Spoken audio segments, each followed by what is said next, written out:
الرحيم، والصلاة والسلام على أشرف المرسلين. سيداتي وسادة الحضور، أهلا وسهلا بكم في بيتكم بيت الأفلات. ترحيب لأخي وصديقي ورفيقي النضال النقابي عبد المجيد يدي السعيد، نوتر فيتيران دي سينديكاليزم. مرحبا بك ونلوف المرافق لك من الأمناء الوطنيين. مرحبا بكم. سي علي حداد رئيس الاف سي باترونا، بك الزملاء والاصدقاء مرحبا بكم. سي علي حداد من الشباب القطاع الخاص الذين نجحوا وشرفوا البلاد في الميدان الاقتصاد والتنميه. نرحب كذلك نيابه على القيادة لحزب التحرير الوطني بالإعلام اللي موجود بقوة اليوم. مرحبا بكم. Nous allons célébrer le 12 janvier le 2968e anniversaire du calendrier أمازيغ. هذا بفضل فخامة رئيس الجمهورية والعودة الأصل الفضيلة. هذه هي اجتماعنا اليوم. أولا الظروف والأوضاع الراهنة في المنطقة وفي العالم بالعولمة رغمتنا احنا كحزب قائد، حزب الدولة، حزب الأغلبية، والحمد لله في الانتخابات الأخيرة نتاع 23 نوفمبر الشعب قال الكلمة نتاعو، والأفلان راه هو الحزب اللي عنده الأغلبية في البرلمان بغرفتيه، في المجال الشعبية الولائية وكذلك البلدية. لهذا الأفلان عنده دور يدوي انكونتورنابل dans le panorama politique en Algérie. من بعد ما وقعوا على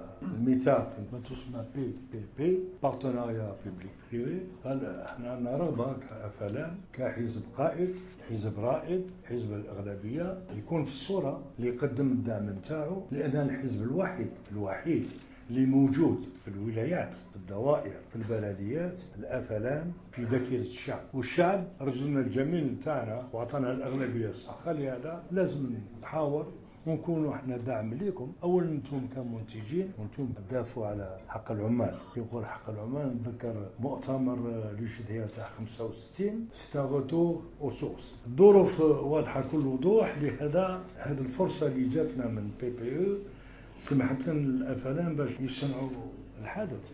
نهني ونشكر الاخ عبد المجيد السعيد على المواقف نتاعو، الدفاع على العمال دائما وابدا، ما تخلاش على الدور تاعو. نهني كذلك الباترونا ولا راسهم الاخ سي علي حداد اللي هو من عائله ثوريه. الشيء اللي قام به كراجل اعمال مع الزملاء نتاعو يشرف البلاد، والبلاد بخير الحمد لله رغم الصعوبات اللي موجوده الان. لما نقارن الجزائر مع جيراننا، مع العالم العربي، مع افريقيا، نقول الحمد لله. احنا ماشي مع لي ديكلينولوج، لي ديكلينيست، لي نيجاتيفيست اللي يشوفوا اللوحه دائما سوداء. الاتحاد العام للعمال الجزائريين اتفقنا باش نجتمعوا الباترونا من بعد توضيحات. الشيء اللي لاحظناه من بعد تي بارتي، احنا كنا في مهرجانات، احنا لبسونا افكار اللي ما عندناش. قال اولا الافلان والامين العام ضد البي بي او، هذا غير موجود. يا جماعه الخير، الوزير الاول يعينه رئيس الجمهوريه. القرار تاع رئيس الجمهوريه ما يناقش. رئيس الحكومه عنده الدور نتاعو راه يسير في الحكومه. احنا كحزب حاكم، كحزب الاغلبيه، احنا الودنين والعين تاع الدوله. انا قلت في المهرجانات الافلام دوله ودوله ونص. احنا مع الاقتصاد ربح غانيون وين وين اونجلي، وانتم كمقاولين ضغطوا بها في الميدان. نحن كذلك افلام ندعموا القطاع الخاص اللي يتكامل مع القطاع العام. القطاع العام لا مساس فيه، وحنا اتفقنا عليها، تكلمنا عليها. موقف الافلام من اول نوفمبر لحد الان راه مكرس فيه، لان القطاع العام استراتيجي، هذا ما فيها لا خلصات ولا علم يحزن. الشراكه ما بين القطاع العام والقطاع الخاص نرحبوا بها، لان القطاع الخاص اللي تطور وكسب تكنولوجيا وكسب اموال. أنا نفضل القطاع العام هو اللي يستثمر على رأس المال الخارجي. طلبنا احنا كذلك من الخبراء نتاع الأفلان، دكتور اون ايكونومي، نعطيكم غير من بعد الشيء اللي وصلنا ليه.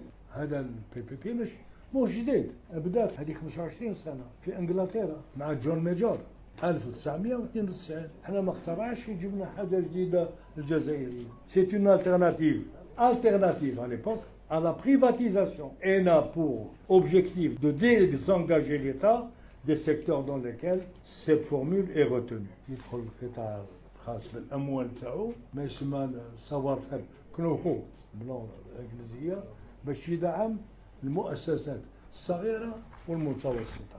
هذا هو الموقف نتاعنا فيما يتعلق بالبيبيك. والاسبوع المقبل عندنا يوم دراسي في الافلان مع الخبراء باش نفهم كل المناضلين والمنتخبين تاعنا. عندنا تقريبا الان 10,000 منتخب اللي هما موجودين في كل بلديه اللي يكونوا الشركاء تاعكم في تطبيق البرنامج.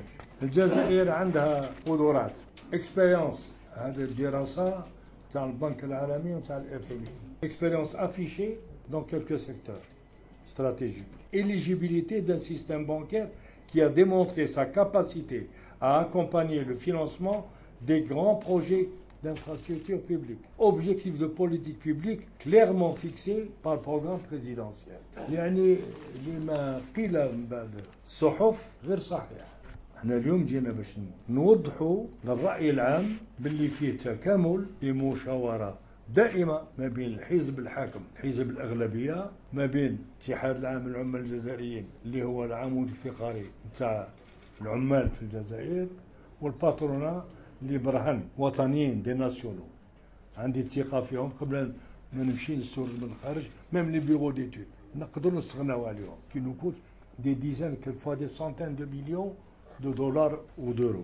القاسم المشترك ما بيناتنا افلان اي جي تي ا باترونا برنامج رئيس الجمهورية. C'est moi la voix. Non, c'est moi la voix. Nous sommes la voix. Nous sommes tous la voix des sans-voix. ونود أن نحيي هذه المبادرة ونشجعها، ونحن مستعدون لتلبية أي دعوة ومع مختلف الهيئات لشرح مختلف وأهداف هذا الميثاق. كما لا يفوتني أن أتوجه بالشكر والعرفان للأمين العام للاتحاد العام للعمال الجزائريين السيد سيدي سعيد، الذي كان المبادر لإعداد ميثاق الشراكة، كما أنوه بحرصه الشديد على تثمين وترقية المؤسسة الاقتصادية الوطنية دون أي تمييز بين القطاع العمومي أو الخاص، لأن الرهان الأساسي هو انبعاث الاقتصاد الوطني. ولزملائي رؤساء منظمة أرباب العمل كل الشكر على الثقة التي وضعوها في شخصي لتمثيلهم في هذا اللقاء. ولا يمكن لنا أن ننسى الدور الحاسم والفعال لفخامة رئيس الجمهورية ورئيس جبهة التحرير الوطني المجاهد السيد عبد العزيز بوتفليقة، الذي يحرص في كل محطة على تذكيرنا بضرورة تسريع وتيرة الإصلاحات الاقتصادية.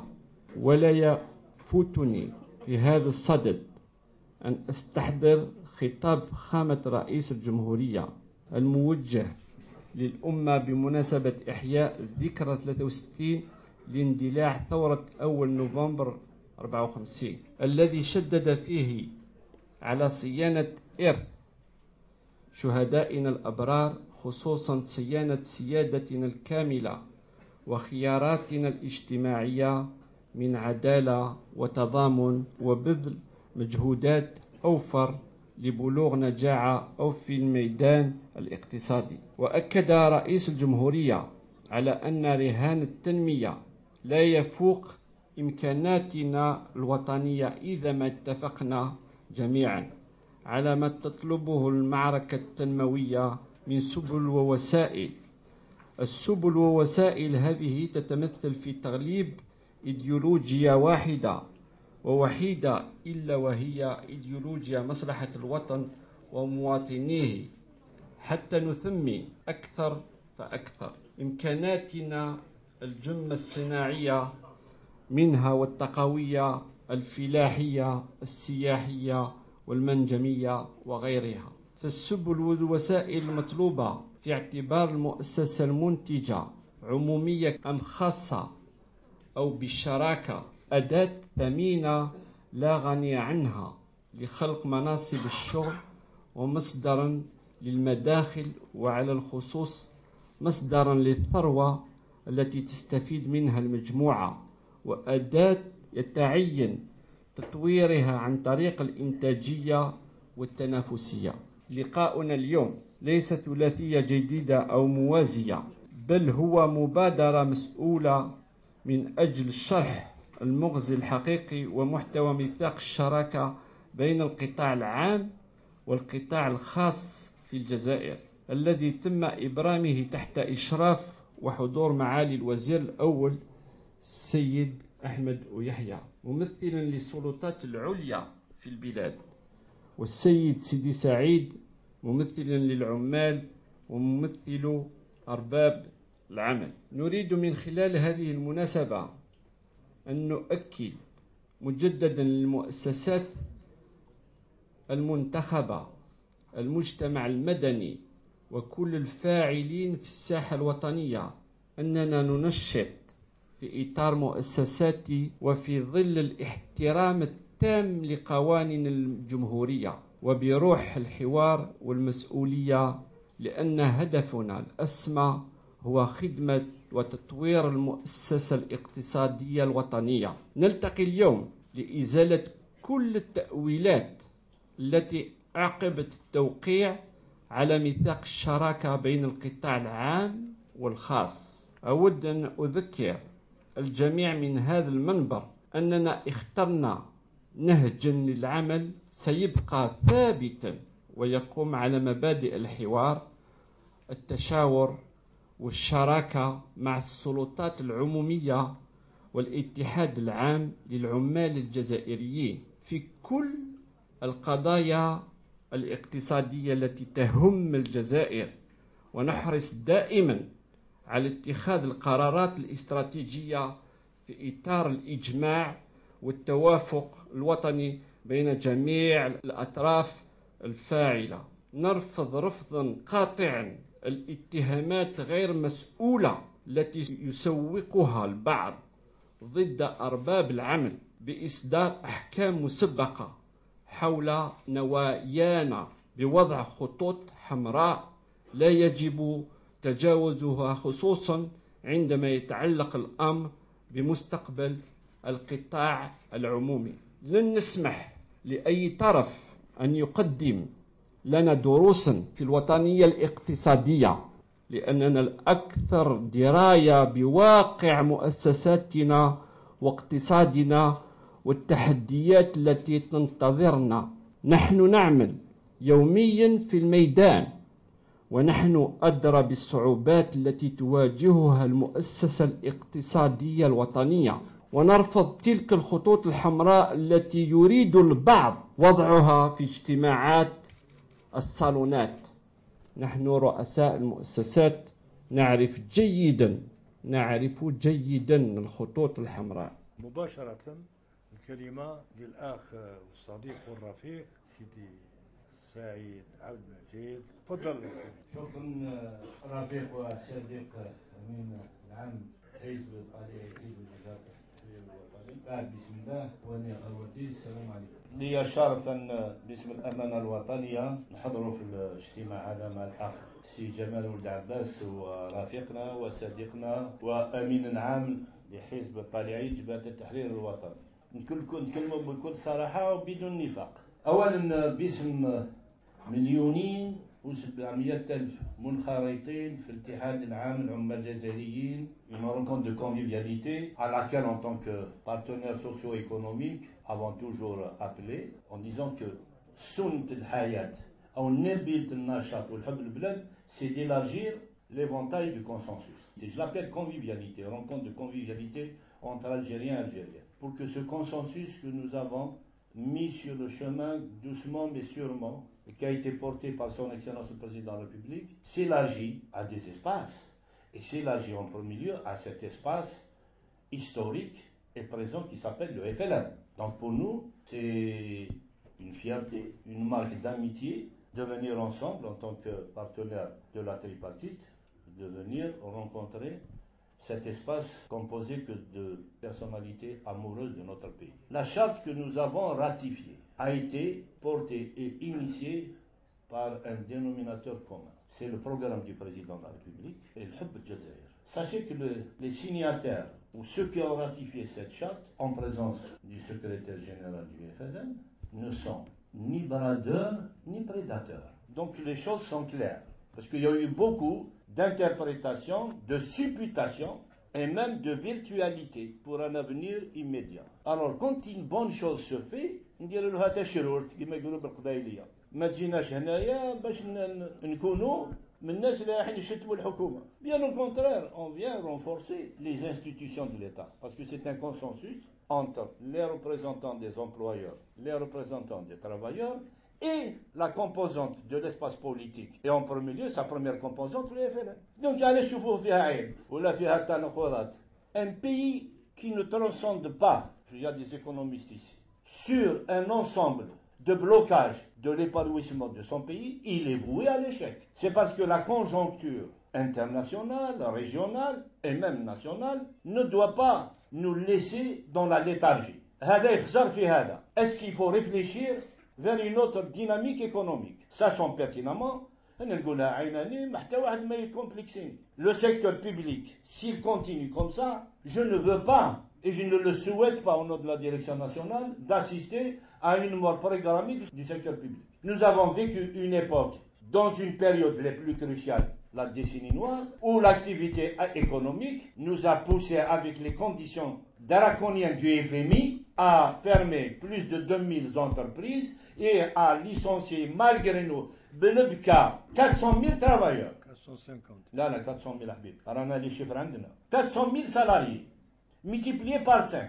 Oui. Est-ce que moralement, nous, acteurs, nous allons répéter ce schéma? Je préfère me tirer une balle dans la tête que de vivre ça. Je suis responsable de ce que je dis. Je ne parle pas au singulier, je parle au pluriel. Jusqu'à 1998, il y a ici des gestionnaires où on discutait au cas par cas pour sauver des emplois. Je rappelle à votre mémoire, vous allez me permettre, je vais mettre un peu de temps parce que c'est l'occasion. Le FMI, ceux qui ont signé ces accords, je n'en veux pas. Il y a eu une conjoncture économique et sociale et sécuritaire. Mais ceux qui ont signé n'ont plus le droit d'ouvrir leur bouche aujourd'hui. Je ne cite pas. Le FMI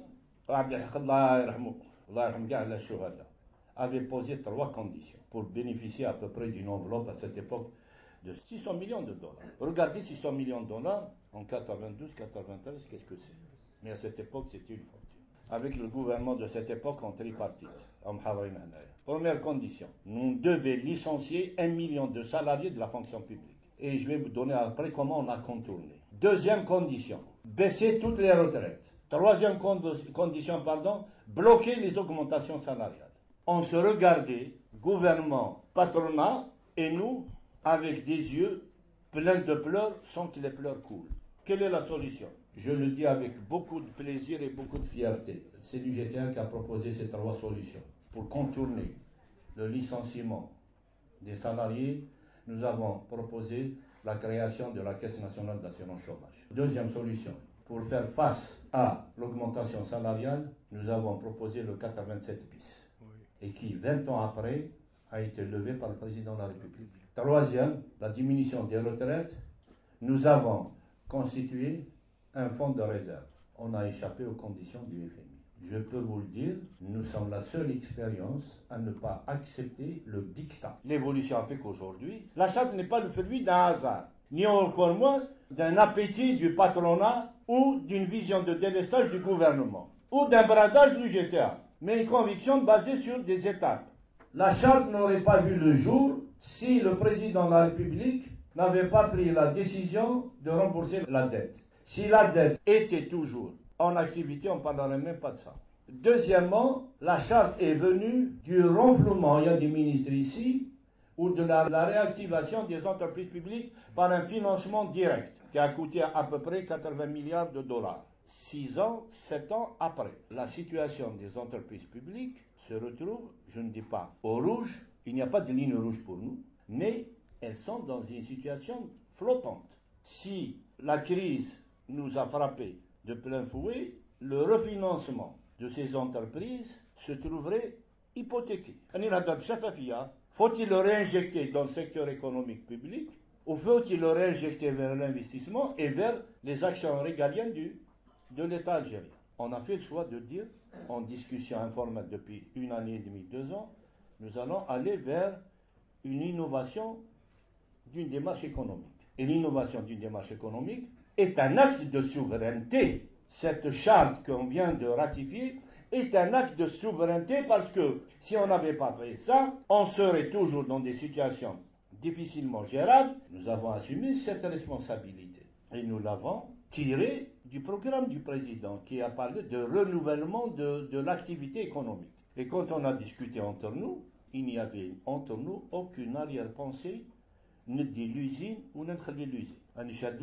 Bien au contraire, il fallait les convaincre pour qu'ils fonctionnent avec nous. Mais je préfère mieux, بالقناعة, بالإيمان, ندير شراكة مع البريفي ناسيونال ما نديرهاش مع بول ولا جاك.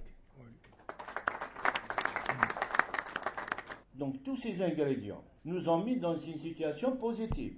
Ajoutez à cela, c'est un indice frappant, c'est-à-dire il y a une crise financière conjoncturelle. Des pays comme les nôtres ont laissé des plumes. La Grèce, qui est aujourd'hui toujours sous le joug des conditions de l'Union européenne et du FMI. هل تصوروا احنا كجزائريين كنقابيين كسياسيين كأرباب العمل يجيو ils vont nous dicter des positions contraires à nos valeurs aujourd'hui en 2018 الله لا يردوا لي عشان الشيء هذا باسكو احنا ما ننافقوش مع الشعب ومع العمال لو لونغاج بوبوليست حاجه مليحه حاجه بسيطه كما يقولوا المصريين ما توكل العمل ما تلبسوا ما تبيتوش. Et c'est pour ça qu'on se rencontre ici, pour éloigner cette hypocrisie, ce populisme improductif pour le pays. La contradiction mliha. Donc quand on a fait ça, c'est qu'on voulait créer des conditions de mariage économique entre le secteur public et le secteur privé. Ce n'est nullement une privatisation, que les choses soient claires. C'est une ouverture de capital. L'État garde sa minorité de blocage et le patrimoine. En cas de difficulté, l'État a les possibilités de récupérer ses billes. Parce que كاين ناس يهضروا برا والبريفي وهذا كي تعقل صح جبنا نهار الشفافيه تروحوا البريفي. Là, tous les gens que j'ai côtoyés, que ce soit ce commis de l'État وهذا ولا الاخرين البوليتيك انتم ليجيتير غير صحاب السيكتور بيبليك ديفانديو الميت هكا يقولوا لا احنا on défend l'entreprise et l'économie algérienne. ما راناش مجمدين. Ça nous a demandé 15 ans sur le débat du dialogue social, la stabilité sociale, 15 تاع البلاد, la réconciliation nationale, 15 تاع البلاد. Donc nous allons apporter un plus à la stabilité parce que l'emploi, il y a l'emploi. دولة تبيع الجيش ولا نحاسبها باش تبني المستشفى. دوري كنقابي كمواطن نتبع الدولة باش تبني لي زوبيتو. ما نقولهاش واحد دير حانوت تاع الدجاج. هذا واقع ولا ماشي واقع؟ ولكن الدولة كي نقولها أنا نتبعك pour les grands routes, pour le logement, pour l'éducation, pour la santé. Donc هذاك الدراهم كاع راح يقويو les missions régaliennes du pays. La charte, c'est le summum de la compréhension, du consensus et de l'acceptation de la vision du président quant à renouveler la démarche économique nationale entre Algériens et Algériens. Ouf le préambule à la charte. Je vous recommande de relire ça. اللي قالوا نتخلوا من الحقوق تاع العمال. D'abord c'est l'hérésie مكتوب la charte, le respect absolu de la législation et des réglementations nationales. Deuxième condition, la représentation syndicale. Donc cette charte, elle vient apporter la dynamique que nous avons recherchée depuis longtemps entre nous. Donc ce consensus, ça fait qu'aujourd'hui, nous allons aller vers une dynamique économique qui va nous permettre de sceller la genèse et l'avenir d'une économie nationale. On a les compétences, on a le matériel, on a la finance, on a le législation, un des actes de cette charte, et la première richesse, c'est l'emploi des jeunes, c'est le pouvoir d'achat, c'est l'amélioration des pensions des retraités. Et vous allez voir dans les jours à venir. Vous allez voir comment l'économie nationale pourra rebondir. Nous, on est avec le président, il est l'abd. Technique, non? Sur la ligne rouge, les fameuses lignes rouges, c'est ça qui vous a gêné le plus? Est-ce que c'est ça qui pose pour vous débat? Monsieur Haddad, est-ce que vous pensez qu'il était nécessaire, cette réunion était nécessaire? Est-ce qu'elle était nécessaire? Est-ce que c'est une réunion qui est franchement nécessaire? Parce que vous n'avez fait que répéter ce qui a été dit le 23. Si elle s'est tenue, c'est qu'elle est nécessaire. Oui, donc elle est nécessaire. Bien sûr. Mais si elle ne s'était pas tenue, est-ce que vous l'aurez demandé? Non. Non. Non. Nous, on est prêt en tous les cas d'y aller à n'importe quel espace. Là, on est invité, on ira. Non, il n'y a pas d'informel, c'est une construction. Au contraire, Khoutout al-Hamra, pour nous, c'est celui qui détruit le pays. C'est celui qui ne veut pas construire l'entreprise nationale. هادو هما الخطوط الحمراء، هادو اللي قاعدين في الصالونات وقاعدين غير يكسروا يمنشروا. وهل اليوم تاكدوا جماعه الخطوط الحمراء؟ حنا ما يهمناش، حنا ما يهمناش، اون تو لي كا حنا في مصلحه البلاد وفي مصلحه المؤسسات. حنا ماذا بينا البلاد تقدم، كل واحد يلقى لي سباس تاعو. سي سكون افي دي طالور، قلنا بلي الجزائر كبيره، الجزائر لازم يخدموها كاع ولادها. حنايا اون سانسكري دون سيت dynamique. Le pays doit avancer. Le pays doit s'appuyer sur tous ses enfants. والجزائريين كاع مهتمين بازدهار وتقدم البلاد. Le partenariat public-privé, PPP, se définit globalement comme une forme de contractualisation et d'association entre le secteur public et les secteurs privés autour d'un service public à réaliser ou à exploiter dont le financement est assuré ou totalement ou partiellement par le secteur privé. هذا هو البارتناريا. ولكن القطاع العام استراتيجي ولا واحد يمسه وراه مذكور ابدا. C'est dans ce cadre que le PPP vise l'efficacité du service public vérifié par un contrôle de résultats en termes de réalisation d'infrastructures ou de fourniture de services à la collectivité qu'en lieu et place de contrôle des ressources consommées. Et l'obligation de rendre compte. PPP oriente la réalisation des infrastructures publiques et la fourniture des services sur les principes de transparence et de responsabilité. الشفافية والمسؤولية. Il est bâti sur ce qu'on appelle la théorie des incitations, qui vise une bonne utilisation des deniers publics. الحكم الراشد يعني التحكم الراشد في أموال الدولة.